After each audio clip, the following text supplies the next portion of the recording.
Hello, it's Lolly, and I have a little project today, a little sewing project, and this is just a little zippered bag or a zippered pouch. I have 2 squares of outer fabric that are 5-inch squares and inner fabric that's, did I say 5.5? 5.5 inches, and these are 5.5 inches, and a zipper. And I've already played with it, so I'll make sure it's good. I want you to take the inside fabric right side up, zipper right side up, and it doesn't matter at this point how you center the zipper head, as long as you match up across here. And then the outside fabric face down, all the edges should line up across here, and we're going to stitch across there close to the zipper but not up to it. Hold on. Okay, so that's stitched. I'm going to open this up like this. Make sure I have both of these pulled back nice and securely, and I'm going to top stitch right across the edge there. Okay, so that's that. We're going to put this upright. Let me figure this out. Hold on. Yes, that's right. This goes upright. This goes down there, still face up. This goes face down. So the only thing so far that's been going face down has been this top, and then when we sew it, it will be like that. Okay, going to sew across that edge. That's done. So open it like we did last time. Put both of those down this way. I'm going to pull them snug that way and top stitch right along the edge of that. Okay, all top stitched.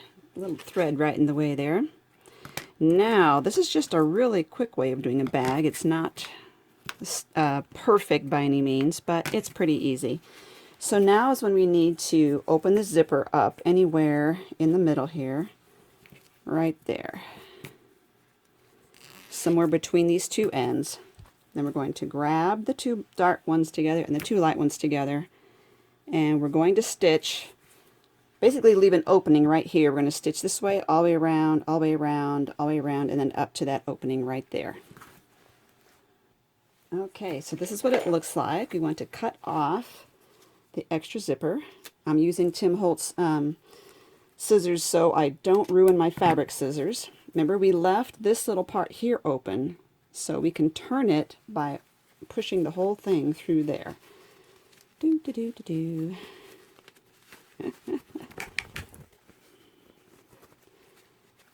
Isn't that cute? That's right. This needs to come up through the zipper, so I got to find that zipper opening in there. Push it a little more open. See that in there? I've got to unzip it a little more and then push the outside fabric through it. That's my problem here. Okay, I was able to get that zipper further open, so here's what I needed to do. Just pull that out like that. There we go. Now, hand sew this shut, or machine sew it, and then shove it down inside the bag. Okay, the bottom of that is sewed, so we have no hole there. Trim off some of those. Now just shove those down inside the bag.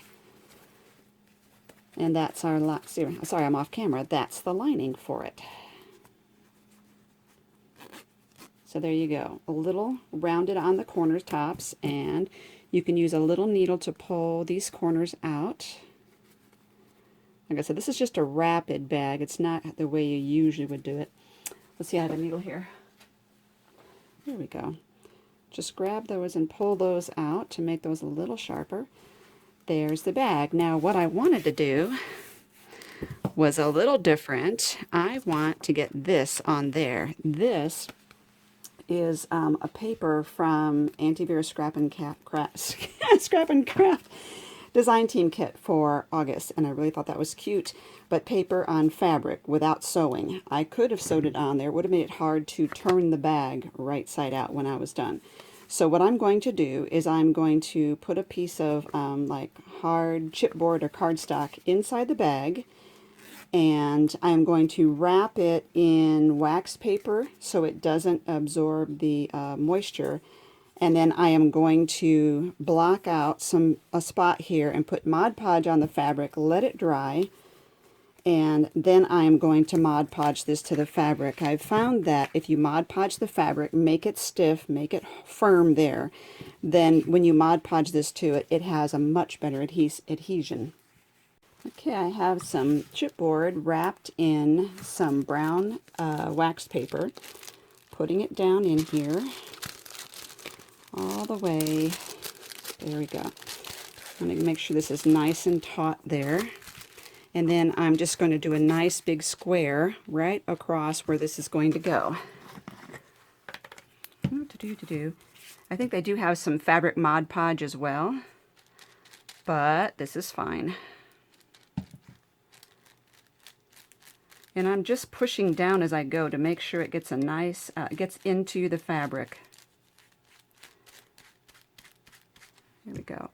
And yes, this will soak through to the other side and to the lining, but that's okay as well. This is going to be a crunchy little bag, and I don't mind. I think it's going to be cute. And then I'm going to let this dry at least 20 minutes. Fabric takes longer, though, than paper, so I think that maybe even 30 or 40, I'll come back and check it. Make sure it's big enough. It is. And then I'm going to stretch that out again. Make sure it's nice and flat. There we go. And I'm going to rinse my brush off and come back later. All right. I end up letting that dry overnight because I was busy. So I know you can't see it right now. You can't see where I put that Mod Podge. If you have light colored fabric, you can sometimes see that it looks almost glossy there. Okay. So now I'm going to Mod Podge the paper that I want to put on there, making sure I get a really good coat. And I know some of it will squish out when I put it down, but that's okay.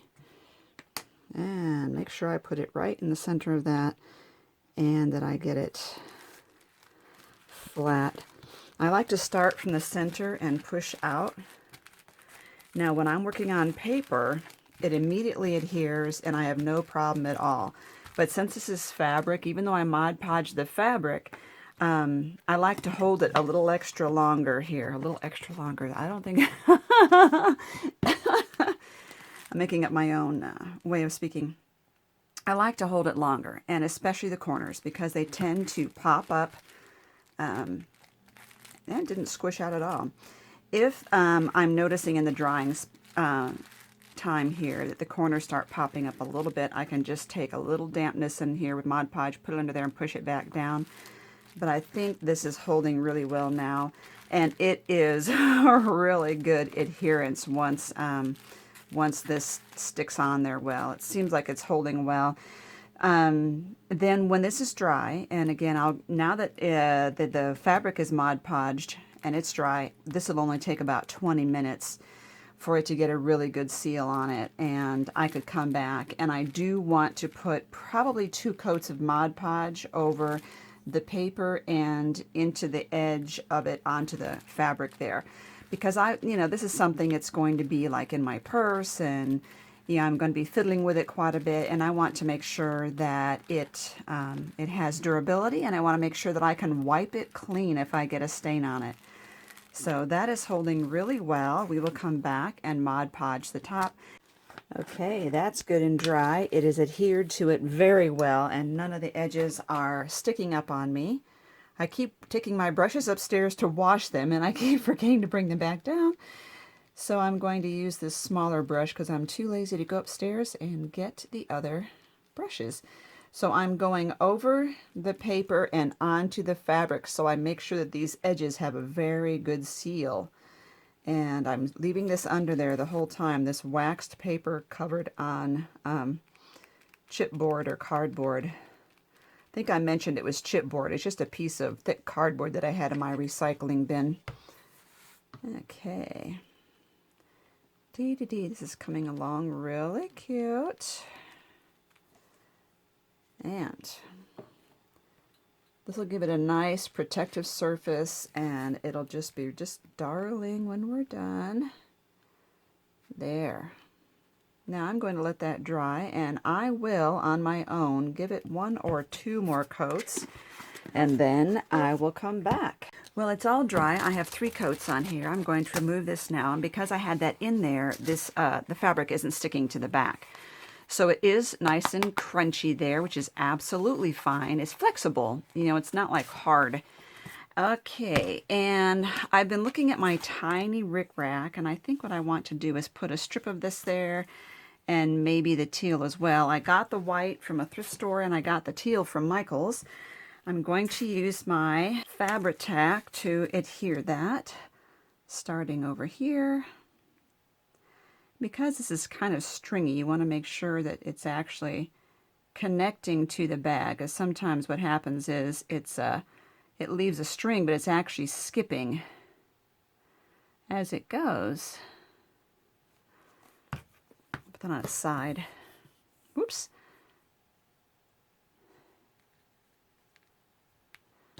And I'll trim off the excess right there and pin that down.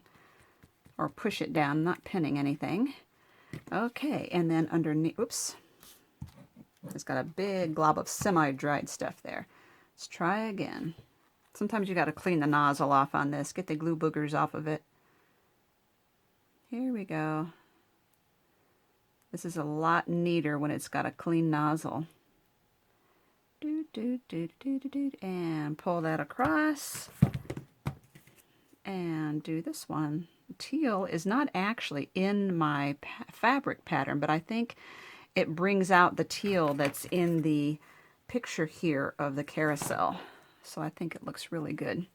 Now I have some flat back resin pieces. I believe I got these on eBay. Whoops, and they're dropping on the floor. And I noticed that this color coral is kind of what's in there on the horses, and this matches the turquoise. So I'm thinking I have some turquoise here, so I think I want to bring in 2 of the corals like that. That's what I want to do. I want to get them far away from the zipper because I'll be holding it up here more often than I will down below. And this will give me the ability to use the bag without having to constantly hold it in an area that's got buttons or whatever on it. Get my E6000. And this will adhere that just fine. I'm going to leave this to dry for a good 24 hours before I use the bag as my own little coin purse. Very, very cute. I love it. There you go. Thank you for watching, and hope that helped you in getting paper onto fabric yourself. Thank you for watching, and give me a thumbs up on the video and for subscribing to my channel.